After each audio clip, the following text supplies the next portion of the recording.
तो अब हम पढ़ने जा रहे हैं instantaneous velocity and instantaneous speed. इससे पहले हम एवरेज स्पीड, एवरेज वेलोसिटी को अच्छे से पढ़ चुके हैं। ठीक है, चलिए अब देखो इंस्टेंटेनियस स्पीड को समझने के लिए पहले बताओ एवरेज स्पीड का क्या फॉर्मूला होता था। Total distance upon total time, delta S upon delta T लिख सकते हो उसको आप। ठीक है, ये डेल्टा एस क्या है, टोटल डिस्टेंस, डेल्टा टी क्या है, टोटल टाइम। लेकिन अगर आप इंस्टेंटेनियस स्पीड को जानना चाहते हो,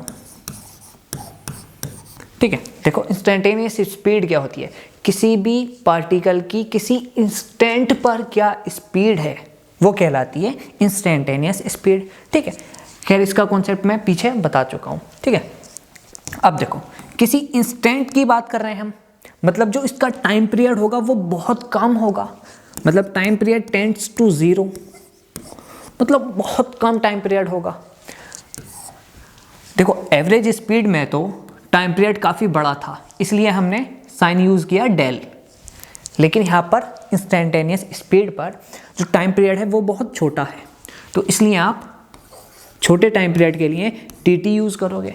ठीक है, अब देखो जब बड़ा टाइम पीरियड था तो डिस्टेंस भी ज़्यादा कवर करता था। ठीक है, तो इसलिए हमने डिस्टेंस के लिए भी यूज़ किया साइन डेल। ठीक है, लेकिन यहाँ पर देखो छोटा सा टाइम पीरियड है तो डिस्टेंस भी छोटी सी ट्रेवल करेगा, तो इसको हम लिख देंगे ds से। ठीक है, तो यहाँ से आपको क्या पता चला कि इंस्टेंटेनियस स्पीड का जो फॉर्मूला होता है वो होता है ds अपॉन dt।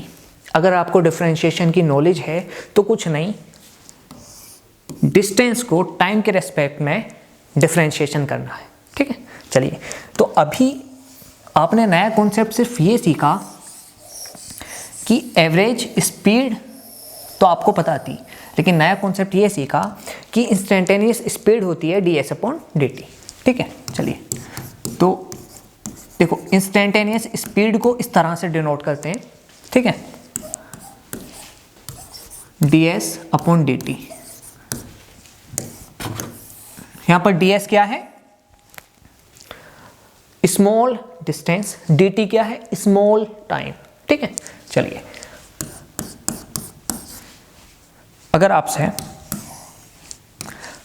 हाँ अब बात करते हैं वेलोसिटी की, तो एवरेज वेलोसिटी क्या होती है, इसका फॉर्मूला होता है total displacement upon total time. ठीक है, तो total displacement upon total time को आप इस तरह से लिख सकते हो।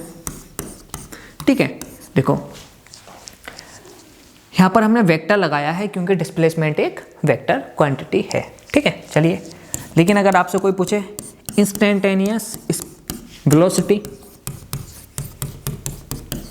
ठीक है, अब आपको पता चल चुका है कि इंस्टेंटेनियस शब्द आता है किसी भी इंस्टेंट पर निकालने के लिए, मतलब किसी भी इंस्टेंट पर जो टाइम पीरियड होगा वो बहुत छोटा होगा, तो इस छोटे से टाइम पीरियड के लिए आप dt शब्द का यूज करोगे। ठीक है, अब देखो यहाँ पर बड़ा टाइम पीरियड था तो बड़ा डिस्प्लेसमेंट कवर होगा, लेकिन यहाँ पर छोटा सा टाइम पीरियड है तो छोटा सा डिस्प्लेसमेंट कवर होगा।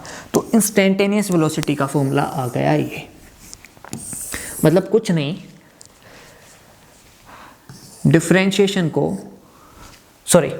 डिस्प्लेसमेंट को डिफरेंशिएट करना है विद रिस्पेक्ट टू टाइम।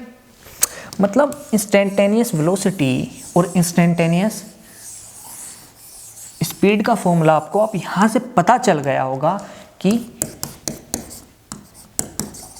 क्या होता है। देखो ये होता है ds अपॉन dt। ठीक है, कोई अगर आपसे पूछे इंस्टेंटेनियस स्पीड का क्या फॉर्मूला है तो आप कहोगे ds अपॉन dt। यहां पर ds क्या है, डिस्टेंस कवर। ठीक है, और इंस्टेंटेनियस वेलोसिटी का कोई अगर आपसे फॉर्मूला पूछे तो आप कहोगे ds अपॉन dt, और ds के ऊपर वेक्टर का साइन लगाओगे क्योंकि ये डिस्टेंस नहीं है, ये है डिस्प्लेसमेंट। ठीक है, और देखो हमने इंस्टेंटेनियस वेलोसिटी के ऊपर भी वेक्टर का साइन लगाया है क्योंकि वेलोसिटी एक वेक्टर टर्म होती है। ठीक है, तो देखो बहुत से बच्चे ये सोचते हैं कि इंस्टेंटेनियस स्पीड और इंस्टेंटेनियस वेलोसिटी सेम होती है, लेकिन ऐसा नहीं है। इंस्टेंटेनियस स्पीड का फॉर्मूला क्या है, ds/dt। यहाँ पर ds क्या है, डिस्टेंस। इंस्टेंटेनियस वेलोसिटी का क्या फॉर्मूला है, ds/dt, लेकिन यहाँ पर ds क्या है, डिस्प्लेसमेंट। तो एक छोटा सा डिफरेंस है दोनों में, आपको पता होना चाहिए, ठीक है। बाकी इंस्टेंटेनियस स्पीड के इतने ज़्यादा क्वेश्चन एग्जामिनर नहीं पूछता है, एग्जामिनर पूछता है हमेशा इंस्टेंटेनियस वेलोसिटी का, ठीक है। और दूसरी बात, लगभग 90% केसेस में इंस्टेंटेनियस वेलोसिटी और इंस्टेंटेनियस स्पीड बराबर होती है, ठीक है। तो अब आपको क्या याद करना है क्वेश्चन को सोल्व करने के लिए, बस ये वाला फॉर्मूला कि instantaneous velocity is equals to differentiation of displacement with respect to time, ठीक है। अब differentiation of displacement with respect to time किस तरह से करते हैं, तो आप बेसिक मैथमेटिक्स में डिफरेंशिएशन में अच्छे से पढ़ चुके हैं, इसलिए इस टॉपिक को करने के लिए डिफरेंशिएशन आपसे आना चाहिए। चलिए अब डायरेक्ट आते हैं क्वेश्चन में, ठीक है। अब देखो ये डिस्प्लेसमेंट की कुछ इस तरह से इक्वेशन गिवन है। अब हमसे क्वेश्चन में क्या पूछा है, फाइंड इंस्टेंटेनियस वेलोसिटी। तो इंस्टेंटेनियस वेलोसिटी का फॉर्मूला क्या होता है, पहले तो वो लिखो, differentiation of displacement with respect to time, ठीक है। तो डिस्प्लेसमेंट की इक्वेशन गिवन है, फॉर्मूला ये आ गया। तो अब आराम से अगर आपसे डिफरेंशिएशन आता है आप कर सकते हो। चलिए तो हम देखते हैं। अब देखो डिस्प्लेसमेंट का डिफरेंशिएशन करना है तो इसका डिफरेंशिएशन आएगा 3t²। अब कैसा आया वो मैं नहीं बताऊंगा, इसके लिए आपको डिफरेंशिएशन आना ही चाहिए, ठीक है। चलिए तो देखो ऑप्शन क्या होगा, नहीं ये ऑप्शन हो जाएगा 3t², ठीक है। चलिए अब नेक्स्ट क्वेश्चन। अब देखो डिस्प्लेसमेंट की इक्वेशन ये गिवन है। अब क्वेश्चन में पहला पार्ट क्या पूछा है, फाइंड वेलोसिटी एट 2 सेकेंड। दूसरा पार्ट है फाइंड वेलोसिटी इन 2 सेकेंड। देखो जब भी एट शब्द लगा दे तो समझना ये इंस्टेंटेनियस की बात कर रहा है।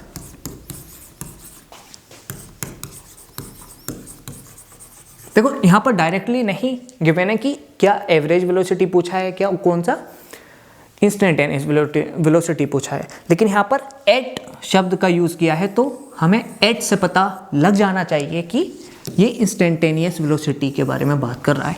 जब भी शब्द इन आए मतलब ये एवरेज के बारे में बात कर रहा है, ठीक है।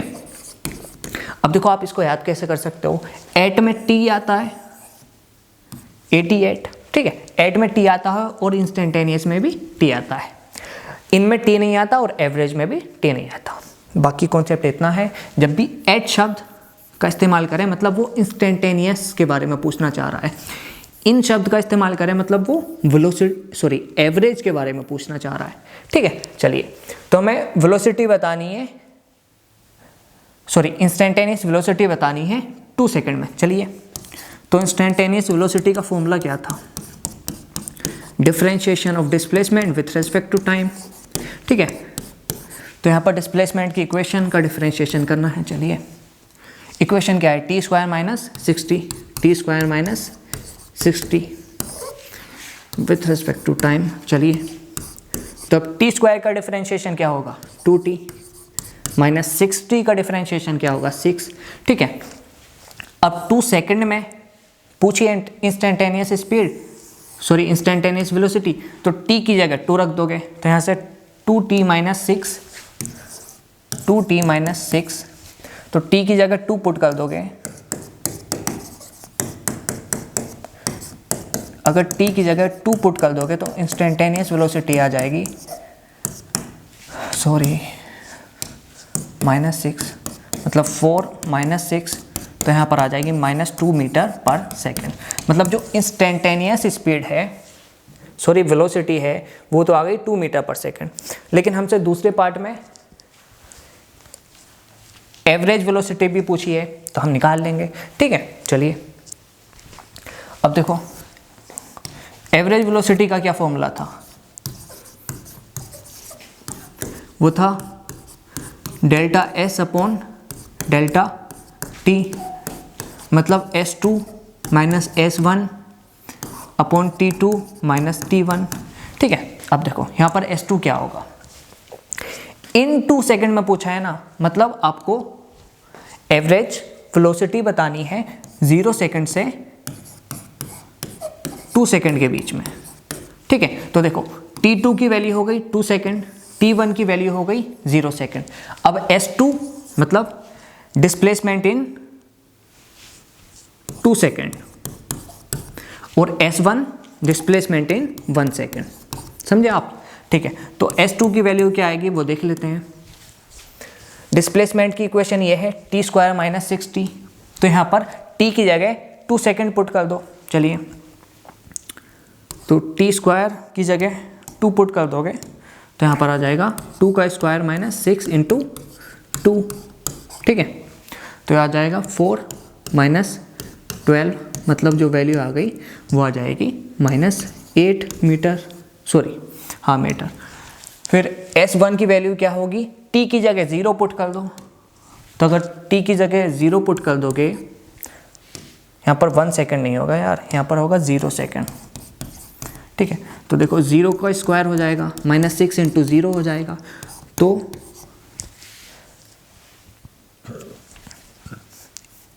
इसकी वैल्यू आ जाएगी 0 मीटर। ठीक है, अब देखो S2 आपको पता चल गया कितना है, नेगेटिव 8 मीटर। S1 आपको पता चल गया कितना है, 0 मीटर।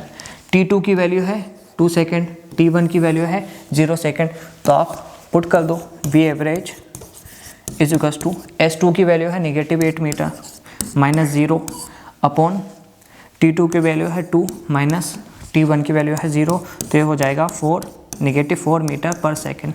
ठीक है, तो एवरेज वेलोसिटी कितनी आई, नेगेटिव 4 मीटर पर सेकेंड, और इंस्टेंटेनियस वेलोसिटी कितनी आई, नेगेटिव 2 मीटर पर सेकेंड। देखो दोनों स्पीड अलग आई हैं। ठीक है, चलिए अब देखो ये डिस्प्लेसमेंट की इक्वेशन गिवन है, अब 4 ऑप्शन गिवन है, आपको बताना है कौन सा ऑप्शन सही है, और इंस्टेंटेनियस वेलोसिटी पूछिए। चलिए अब तो आप सोल्व कर सकते हैं, चलिए ट्राई करिए। तो देखो इंस्टेंटेनियस वेलोसिटी का क्या फॉर्मूला था, ds अपॉन dt, मतलब आप डिस्प्लेसमेंट की इक्वेशन का डिफरेंशिएशन करोगे। चलिए क्या है, t की power 3 plus 2t square upon dt। ठीक है, तो यहाँ से v इंस्टेंटेनियस आ जाएगा, t की पावर 3 का डिफरेंशिएशन होगा 3t square minus 2 as it is आ जाएगा, t स्क्वायर का डिफरेंशिएशन होगा इंटू 2t की पावर 1, तो v इंस्टेंटेनियस यहाँ से आ जाएगा 3t स्क्वायर माइनस 4t। चलिए, तो ये ऑप्शन नहीं होगा, ये ऑप्शन नहीं होगा, सॉरी यहाँ पर माइनस नहीं है, यहाँ पर प्लस है। ठीक है, तो 3t स्क्वायर प्लस 4t, तो आपका ये आंसर आ जाएगा सेकंड। ठीक है, चलिए अब ये नेक्स्ट क्वेश्चन है, वही डिस्प्लेसमेंट की इक्वेशन गिवन है, वेलोसिटी एट 3 सेकेंड पूछा है, 8 है तो मतलब इंस्टेंटेनियस वेलोसिटी पूछ रहा है। ठीक है,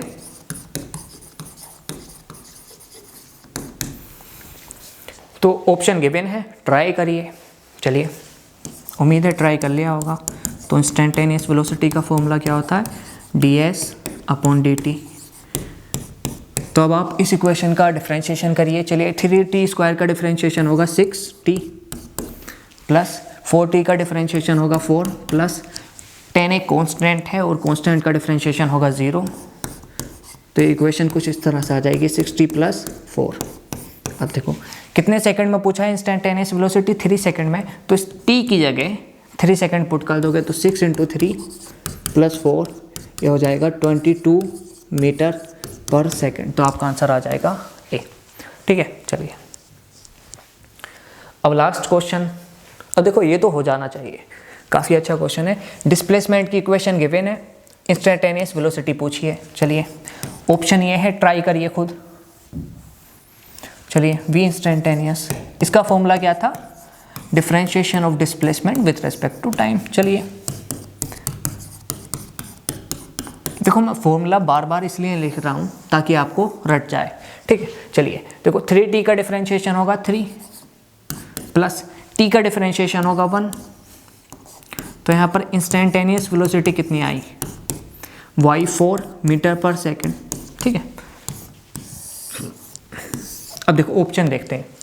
कांस्टेंट, एक बात बताओ, इंस्टेंटेनियस वेलोसिटी की वैल्यू आई 4 मीटर पर सेकेंड, क्या 4 एक कांस्टेंट टर्म है? हाँ, मतलब यहाँ पर आपको टाइम की टर्म नहीं दिख रही, मतलब ये इंस्टेंटेनियस वेलोसिटी टाइम पर डिपेंडेंट नहीं है, तो ये कांस्टेंट है, बिल्कुल सही बात है। क्या इसकी वैल्यू 3 है? नहीं। क्या इसकी वैल्यू वेरिएबल है? देखो अगर टाइम की टर्म होती तो ये वेरिएबल होती, तो ये ऑप्शन होता, ये भी नहीं। ठीक है, अब देखो बोथ फर्स्ट एंड सेकंड नहीं, फर्स्ट ठीक है, सेकंड गलत है, तो फोर्थ आंसर भी नहीं होगा, तो आपका आंसर क्या हुआ, फर्स्ट। ठीक है, तो उम्मीद है ये वाला लेक्चर अच्छा लगा होगा और आप जो क्वेश्चन हम ला रहे हैं वो भी इंटरेस्टिंग लगे होंगे आपको। Thank you.